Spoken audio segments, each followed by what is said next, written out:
Holy I was wrong. This place, the frontier, it's nothing like Shady Sands.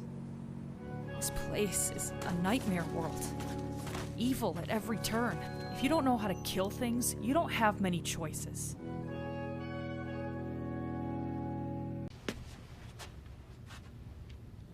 No, God!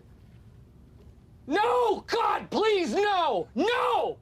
No! No!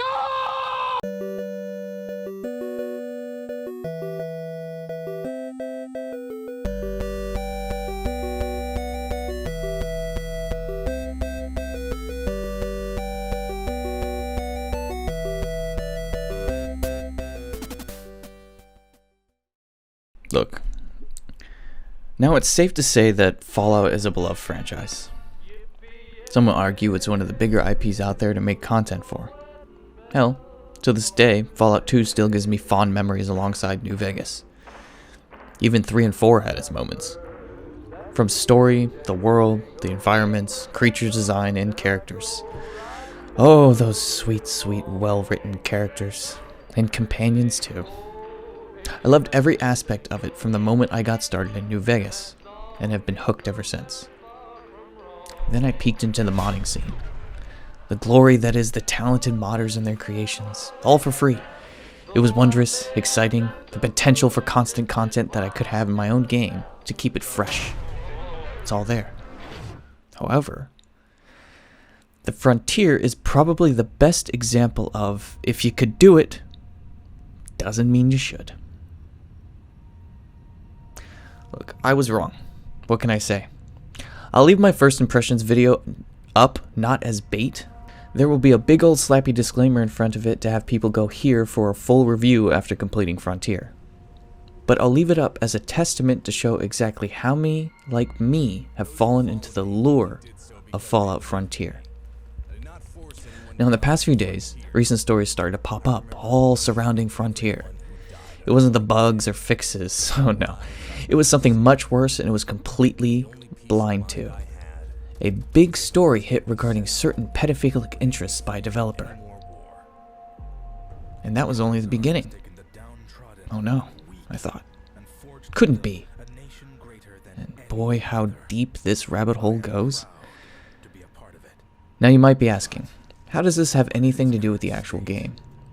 Well, when political agenda and odd sex slave dialogue with a minor, yep, that's in the game, and strange force and awful choices are thrust onto you within the mod, it has everything to do with the core development and fundamentals of the project.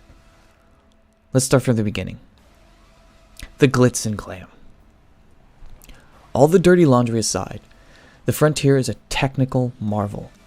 It is absolutely one of the most impressive mods developed to show what talented and dedicated fans can do with the old Gamebryo engine. Some aspects of the game technically are so smooth, the modders should definitely deserve credit where credit is due. For gameplay breakthrough, it's a banger of a mod. That is sadly where the highest of praise stops. I'm not talking about the bugs or the glitches or terrible crashes. I'm talking about the main driving force behind the game like this, especially a Fallout RPG. The story, quests, and dialogue. Now the first few hours of the Frontier are very in your face. Explosive, and I had genuine moments of awe and fun. There were flashy sequences and things to show off impressive talent behind a mod. There's some real impressive moments, with some voice acting that really hits it out of the park. Then you start to get the freedom of supposed choice and get to the real meat of the mod when it comes to dialogue and quests. Behind the scripted sequences, there's often just too much. So many main choices that make no sense, scripts that are just outright lore-breaking and make no real strides to try and replicate a Fallout experience in terms of storytelling. After the initial take on exploring the exiled NCR, supposedly, even though they still call themselves the NCR and still do NCR-like things, the game started to show its wear and tear, and it started to split at the seams with consistency and actual depth. There are so many sequences pushed down your throat, it seems they had to rip every big movie and slap it in the game. Sometimes it worked, and other times it just felt so out of place it was mind-numbing to get through. And that's the big issue. Any game that turns into a chore instead of fun needs to be reevaluated and maybe pruned in terms of what you should add. There are some quests that go from wacky to serious in a matter of a split second, and it's so jarring it sells some of the more meaningful and well-written bits short. Fallout can have wacky. Fallout can have serious. But what makes Fallout, in my opinion, is the separation of the two and knowing where and when to place them. It's hard to go into writing a perfect balance between the two, but that's what makes some of the better written areas work really well. That's why it's hard to balance out how I feel on this game after burning through 20 plus hours in one sitting. I just had to know, does it get better? Are there things that just justify all this? No. No, it didn't. It became a slog to get through. And the thematic, gimmicky things like new weapons, armor, and mechanics didn't hide the overall game. It would have taken me much longer to complete it all if all these crazy stories I kept reading about the team didn't suddenly hit my feed. How criticism wasn't taken all too kindly.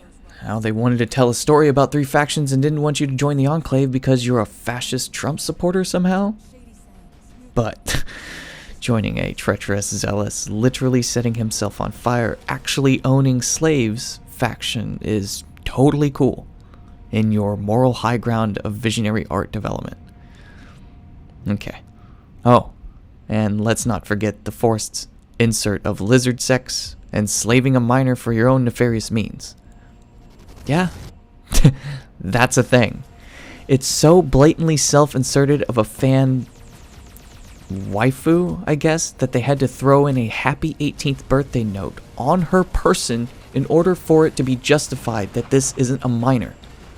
Except the way this particular companion acts, the story around her, and her actions all show off red flags that a swift knock at your door from the FBI is coming. It's creepy, and not the only case of poorly written dialogue and character choices. I won't even mention the ham-fisted ending space battle. That's been done to death. Look, at the end of the day, I really wanted to love Frontier. And for maybe a few hours I did. But, delivered as an overall package, it fell short. After finally getting through it all, I actually wanted to play 4 in Fallout 76 more than Frontier. At least in 76 I can justify the poor game with doing silly shit with my friends. Oh, and I also didn't pay for the game. It's like cheaper than dirt right now. So, you're welcome, Todd. You won. I came crawling back to 76 with my frozen balls from a Frontier that you can cherish like popsicles. Congratulations. Mods are a choice. I understand that. It's free, and it's also someone's interpretation and their art. You can install and not install at your leisure. That being said, it's still subjected to criticism and shouldn't be cradled like a child from all the complaints. There's something to learn from it all. I can only hope that the developers that managed to make amazing breakthroughs in the Gamebryo engine continue to work and develop for the main New Vegas game. And with that, I'm done. I'm going back to Fallout, but not the nuclear winter everyone wished to happen, but for the warm sands and dusty trails of a more familiar Mojave.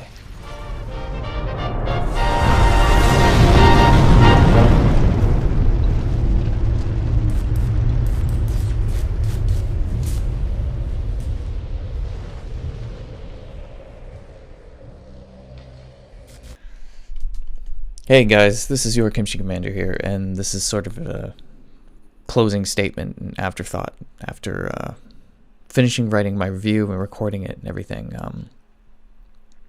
Look, everyone is free to enjoy what they enjoy. This is simply my opinion of something that was greatly anticipated by much of the community, and unfortunately it fell short.